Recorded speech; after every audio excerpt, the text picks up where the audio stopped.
This is the Blackwell family, and for 120 years, across 4 generations, they practiced something so disturbing, so psychologically devastating, that when it finally ended, the children didn't speak. They screamed, "Hello everyone. Before we start, make sure to like and subscribe to the channel and leave a comment with where you're from and what time you're watching. That way, YouTube will keep showing you stories just like this one." The town was called Stillwater. Population never exceeded 300. Nestled in the Appalachian foothills, it was the kind of place where everyone knew everyone, where secrets were currency, and where certain families were simply not discussed. The Blackwells were one of those families. They arrived in 1876. Elijah Blackwell, his wife Martha, and their 3 children. They purchased 40 acres on the outskirts of town, built their farmhouse with their own hands, and then something changed. Something fundamental. The neighbors noticed it first. The Blackwell children stopped playing, they stopped laughing, they stopped making any sound at all. At first, the townspeople assumed illness, diphtheria perhaps, or some affliction of the throat. But the children appeared healthy.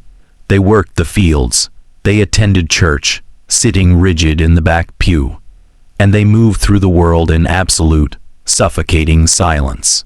When questioned, Elijah Blackwell would only say that his family had chosen a higher path, that they had been called to something the world wouldn't understand. And because this was 1876, because this was rural Pennsylvania, because people minded their own business and feared what they didn't comprehend, the town simply let it be. But silence, when imposed rather than chosen, doesn't just affect the voice.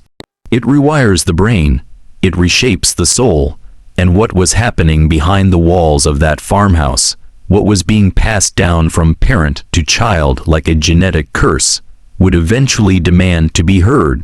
By 1996, when the last of the Blackwell children finally broke their silence, the truth that emerged wasn't just disturbing. It was archaeological. An excavation of inherited trauma so profound that psychologists who studied the case called it the most severe example of multi-generational psychological imprisonment ever documented in American history. This is that story. The rules were never written down. They didn't need to be. They were embedded into the Blackwell children the way other families embed table manners or religious doctrine. But these weren't rules about behavior or morality. These were rules about existence itself. Rule 1. No speech inside the home. Ever, not a whisper, not a word, not even in dreams if you could help it. Communication happened through gestures, through carefully practiced hand signals that resembled no formal sign language anyone had ever documented. The Blackwells had created their own system, their own silent vocabulary that kept them isolated not just from the world, but from the very concept of voice itself. Rule 2. No unnecessary noise. Footsteps were to be soft. Doors closed with deliberate gentleness. Even breathing was to be controlled, measured, quiet. Former neighbors who lived near the Blackwell property in the early 1900s reported that the farmhouse produced no sound. Not the clatter of dishes, not the creak of floorboards, nothing. It was as if the building itself had learned to hold its breath. Rule 3. No questions. This was perhaps the most psychologically devastating rule of all. Blackwell children were not permitted to ask why. They were not permitted to wonder about the world beyond their 40 acres. Curiosity was treated as a form of disobedience, and disobedience was met with what family documents would later describe as corrective isolation. What that meant exactly took decades to uncover. But when researchers finally gained access to the Blackwell farmhouse in 1998, they found something in the basement that made even seasoned investigators physically ill. A room no larger than a closet, with walls covered in scratch marks.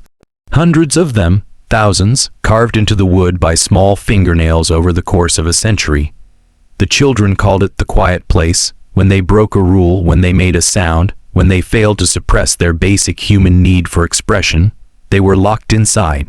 Sometimes for hours, sometimes for days, in absolute darkness, in absolute silence, with nothing but their own heartbeat for company. Elijah Blackwell believed that speech was corruption. That language was the tool by which Satan had tempted Eve, by which lies entered the world, by which humanity had fallen from grace. He believed that his family had been chosen by God to return to a state of prelapsarian purity.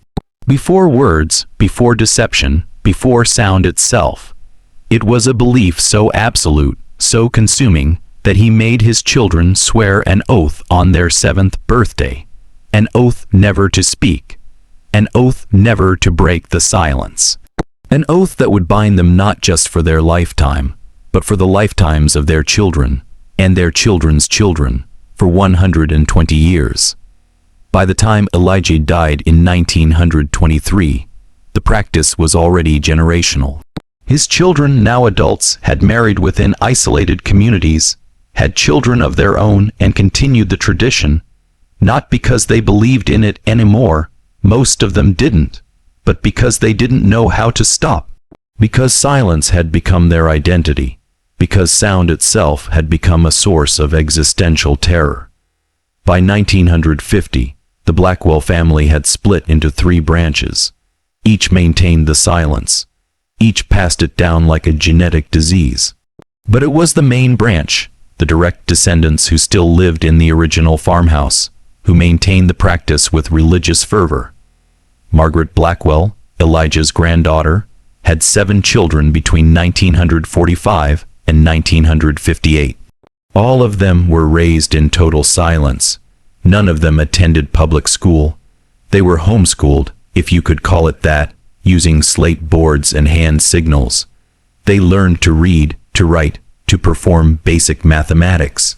But they never learned to speak. What's crucial to understand is that these children had functioning vocal cords. Medical records obtained decades later confirmed it. They were physically capable of speech. But the psychological conditioning was so complete, so totalizing, that by age 5, most Blackwell children had lost the instinct entirely. Their brains had rewired around the absence. Sound became associated with punishment, with pain, with a terror so profound that even in moments of physical agony, they remained silent. There's a documented incident from 1961. One of Margaret's sons, Thomas, then 13 years old, was helping his father repair the barn roof. He fell, broke his leg in 3 places, the bone pierced through the skin, and according to the doctor who treated him hours later, the boy made no sound, not during the fall, not during the agonizing journey into town, not even when the doctor set the bone without anesthesia, because the family refused it. The doctor, a man named Harold Vickers, wrote about the experience in his personal journal. The entry was discovered after his death in 2003. He wrote, "I have seen men die on battlefields with less silence than that child endured. It was not courage, it was something else, something broken. When I looked into his eyes, I did not see a boy. I saw something that had learned to disappear inside itself. But here's where the story becomes even more disturbing. The silence wasn't just enforced through punishment. It was enforced through love. Margaret Blackwell, by all accounts, adored her children. She held them, she cared for them. She wept for them silently in the dark. But she believed, with absolute conviction, that speech would damn their souls, that to speak was to invite evil into their lives. That silence was the only thing protecting them from a world that wanted to destroy their purity. This is the insidious nature of inherited trauma. It doesn't always come wrapped in cruelty. Sometimes it comes wrapped in desperate, misguided love. Sometimes the people who hurt us most are the ones trying hardest to save us. By the 1970s, whispers about the Blackwell family had evolved into local legend. Teenagers would dare each other to approach the farmhouse at night.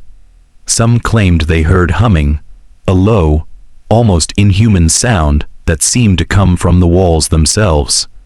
Others said they saw figures in the windows, standing perfectly still for hours, like mannequins. The sheriff's department received calls, occasionally, from concerned citizens, but every welfare check came back the same. The family was healthy, adequately fed, and insisted they wanted to be left alone. In America, even in the 1970s, that was usually enough. Privacy was sacred, religious freedom was sacred, and if a family wanted to live in silence, well, that was their right, wasn't it? A social worker named Linda Ferraro received an anonymous letter. It was written in shaky handwriting, like someone who hadn't held a pen in years. The letter contained only 3 sentences. "We are the Blackwell children. We have never spoken. Please help us." Ferraro took the letter to her supervisor, who dismissed it as a prank. But something about it haunted her. She began researching the Blackwell family, digging through county records, census data, birth certificates. What she discovered was a genealogical nightmare. Dozens of children, spanning generations, with no social security numbers, no school records, no medical history beyond emergency room visits. They existed, but barely, like ghosts in the system. She drove out to the farmhouse on a cold November morning. Knocked on the door. A woman answered. This was Rebecca Blackwell, Margaret's daughter, now 47 years old. Rebecca looked at Ferraro with eyes that seemed to contain centuries of exhaustion. She opened her mouth, and no sound came out. Ferraro tried to explain why she was there. Rebecca simply shook her head. Behind her, Ferraro could see children, 5 of them, ranging from what looked like 6 to 16 years old. All of them standing perfectly still, all of them watching, none of them making a sound. "Are you okay?" Ferraro asked. "Are these children okay?" Rebecca nodded. Then she held up a slate board, the kind that hadn't been commonly used since the 1800s. On it, written in chalk, were the words, "We are fine, please leave." Ferraro couldn't legally do anything. There were no signs of physical abuse. The children appeared adequately nourished. The home, while sparse, was clean. And Rebecca was an adult who had clearly indicated she wanted to be left alone. So Ferraro left, but she filed a report that went nowhere, a report that sat in a filing cabinet for 13 years until the silence finally broke. Because by the 1990s, something had changed. The youngest generation of Blackwell children, those born in the late 1970s and early 1980s, were growing up in a different world. A world with television, with radio, with sounds seeping through the walls, no matter how thick you built them. They could hear other children playing, they could hear music, they could hear voices, and they began to wonder what their own voices might sound like. The breaking point came in 1996. 3 of Rebecca's children, now teenagers, did something their ancestors had been too terrified to attempt for 120 years. They ran away. In the middle of the night, they packed nothing, took nothing, and they ran. They ran until they reached the sheriff's department in the neighboring town. They ran until they were surrounded by people, and then, for the first time in their lives, they tried to speak. What came out wasn't language. It was something primal, something that had been compressed and fermented in darkness for generations.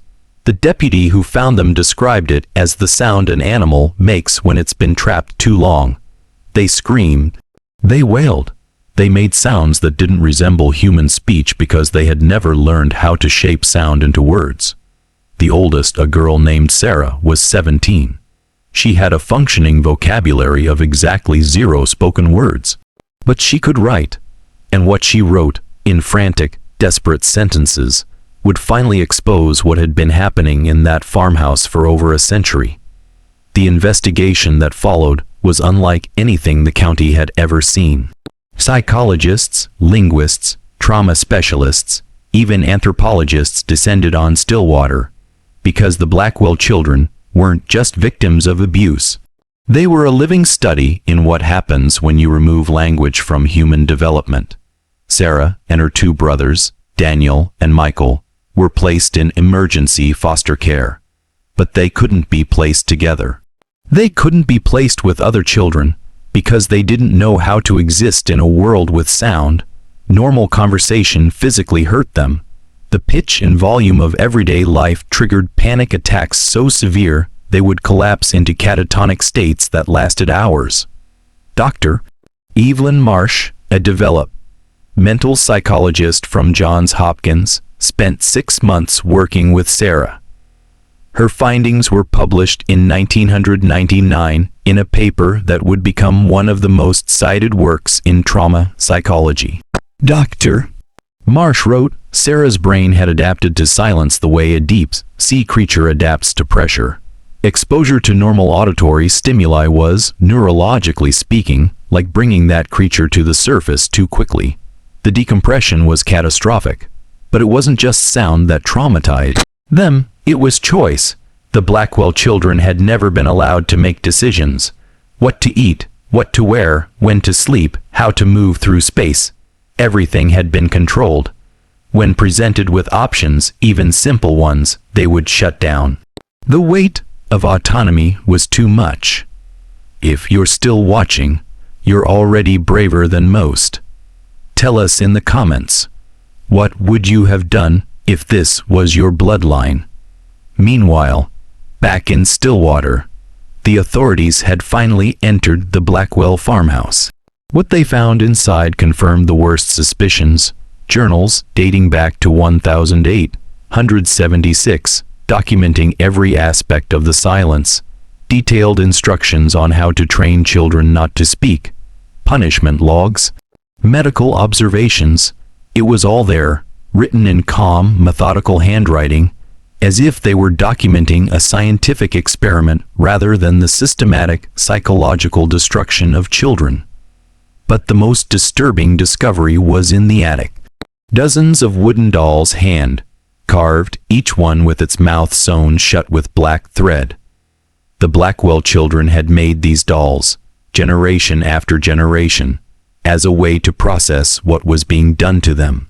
Each doll represented a child. Each sewn mouth represented a voice that would never be heard. Rebecca Blackwell was arrested. So were 3 other adult members of the family. They were charged with child abuse, neglect, and unlawful imprisonment. But the legal proceedings were complicated by a disturbing reality. The adult Blackwells couldn't speak either. They had to communicate through writing, through interpreters. And in their written statements, they expressed genuine confusion about why they were being punished. They believed they had been protecting their children. They believed the world outside was dangerous, corrupt, sinful. They believed that silence was sacred, and they could not understand why the state was tearing their family apart for practicing their faith. This is where the story becomes uncomfortable in a different way. Because, as much as we want to see this as simple abuse, as clear-cut villainy, the reality is more complex. The adult Blackwells were victims too. They had been conditioned, traumatized, and psychologically imprisoned by the generation before them. They were perpetuating a cycle they didn't know how to break. Where does personal responsibility begin when your entire reality has been constructed by trauma? The trial was brief. The evidence was overwhelming. Rebecca Blackwell and 2 of her siblings were sentenced to 15 years in prison. The remaining Blackwell children, 11 of them ranging from ages 6 to 23, were removed from the farmhouse and placed in various treatment facilities across Pennsylvania. But here's what the court system didn't anticipate.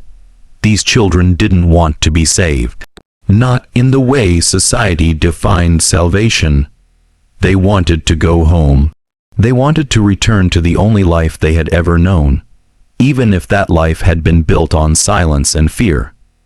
Daniel, one of the teenagers who had initially run away, attempted suicide 3 times in the first year of his placement. He couldn't adapt. The noise, the expectations, the constant pressure to speak, to communicate, to become someone he had never been designed to be. It was too much. He eventually requested to be placed in a rural group home with minimal auditory stimulation, where he could live quietly, away from the demands of a world that didn't understand him. Sarah, the oldest, fared slightly better. She learned to speak, slowly, painfully, one word at a time. By 2000, she had a vocabulary of approximately 500 words. She spoke in whispers, always, and she never spoke unless absolutely necessary. In a recorded interview from 2003, she said something that still haunts researchers. "People think silence stole my voice, but noise stole my peace. I don't know which is worse." The younger children, those under 10, were placed in specialized foster care with families trained in trauma recovery. Some of them learned to speak fluently. Some of them integrated into society. But none of them, not a single one, would ever describe themselves as healed. They described themselves as translated. Like a document moved from one language to another, losing something essential in the process.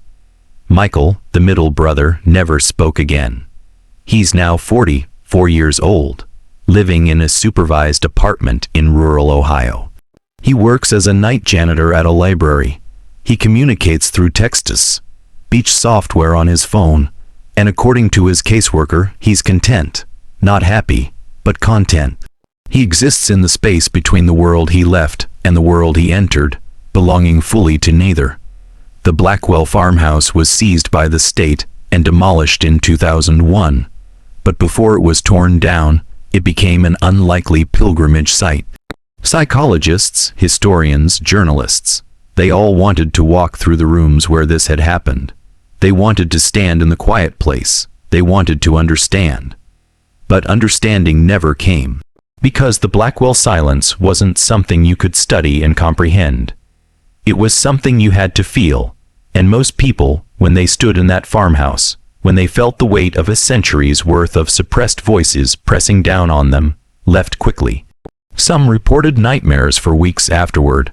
Others said they could still hear it, the silence, like it had soaked into the walls and refused to leave. In 2008, a documentary crew attempted to make a film about the Blackwell family. They interviewed survivors, psychologists, former neighbors, but the project was never completed. The director, a woman named Patricia Hollies, abandoned it halfway through. In her only public statement about why, she said, "Some stories aren't meant to be told. Some stories are meant to stay buried. The Blackwell silence isn't a tragedy. It's a warning." Today, in 2025, there are still 17 living Blackwell descendants. Most of them have changed their names. Most of them have moved far away from Pennsylvania, but they are still connected by something invisible and unbreakable: the silence. A support group was formed in 2010. It meets monthly, online, in a chat room where no one is required to speak. They type to each other. They share their experiences through written words, and sometimes they just sit together in digital silence, knowing they're not alone in their particular kind of trauma. One of the members, who goes by the username Ghost Voice, posted something in 2019 that went viral within psychological communities. They wrote, "Everyone talks about finding your voice, but what if your voice was never lost? What if it was buried alive? What if every time you try to speak, you're digging up a grave?" The psychological term for what the Blackwell children experienced is elective mutism induced by generational trauma. But that clinical language doesn't capture the reality. These weren't children who chose not to speak. These were children who had the concept of choice systematically removed from their development. They were living experiments in what happens when you try to breed language out of humanity, and the experiment failed, but the failure didn't look the way you'd expect. The Blackwell children didn't suddenly start speaking and become whole again. They learned to speak, but they remained fractured. They learned to live in the world, but they never truly joined it. They exist in the margins, in the quiet spaces, in the places where society doesn't demand constant noise. There's a photograph from 2015. It shows 8 of the Blackwell survivors at a private gathering. They're standing together, arms linked, in front of a memorial they built on the site where the farmhouse once stood. The memorial is simple, a stone marker with no words.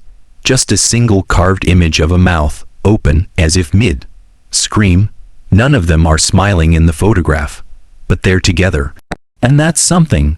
The town of Stillwater no longer exists. The population dwindled, the young people moved away, and by 2012, it was officially dissolved as a municipality. The land where it stood is now owned by the state, preserved as forest. If you drive through that area today, you won't find any trace that families once lived there, that children once played there, that a century-long silence once suffocated that place. But if you stop your car and turn off the engine, if you step out into the woods and stand very still, some people say you can still hear it, not sound. Opposite of sound, a pressure in the air, a weight on your chest, the ghost of all those voices that never got to speak. The final word on the Blackwell case comes from Dr. Marsh, the psychologist who worked with Sarah. In her closing remarks in the 2001 documentary that was eventually completed, she said something that still resonates. We like to think of abuse as loud, as violent, as obvious, but the most devastating abuse is often silent. It's the voice never developed, the question never asked, the scream that dies in your throat because you learned long ago that no one wants to hear it. The Blackwell children were raised in total silence for 120 years. And when they finally made sound, it wasn't liberation. It was grief. Grief for everything they had lost. Grief for the selves they might have been. Grief that even now, decades later, hasn't found words adequate to contain it. Some secrets aren't hidden because they're valuable. They're hidden because they're unbearable. The Blackwell silence was both. And now that you know it, now that it's been passed on, do you carry a small piece of that burden too. That's how these stories work. They don't stay in the past. They don't stay contained. They spread quietly like whispers in the dark, until everyone who hears them is changed by them. The silence ended in 1996, but its echo will continue forever. If you made it this far, thank you for listening. Sometimes the hardest stories are the most important ones to hear. Leave a comment below, share this video, and remember, some voices, even the ones that never learned to speak, deserve to be heard.